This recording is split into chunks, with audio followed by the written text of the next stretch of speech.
দেখো আমাদেরকে এই টাইপের কোশ্চেন কীভাবে সলভ করবো, তো সোজাভাবে অ্যান্সার করবো। ঠিক আছে, প্রথমে 5/12 সমান 1/a + 1/b এবং এ বির মান বলেছে 24। What is the value of a + b?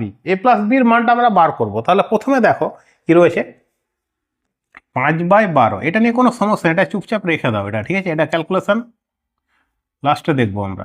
প্রথমে এই পার্টটা দেখো, কি বলেছে দেখো, 1/a + 1/b রয়েছে। ঠিক আছে, এখানে যদি আমরা এই পার্টটাকে আমরা বি দিয়ে গুণ করি, আমরা এটাকে এ দিয়ে গুণ করি, তাহলে পরে মানটা বসা যাবে। তাহলে পরে এই পার্টে আমরা যদি বি দিয়ে গুণ করি, তাহলে পরে এটা বি হয়ে যাচ্ছে আর এটাও বি হয়ে যাবে। ঠিক আছে, এই পার্টে যদি এ দিয়ে গুণ করি, এটা এ হয়ে যাবে আর এই পার্টে এটা এ হয়ে যাবে। ঠিক আছে,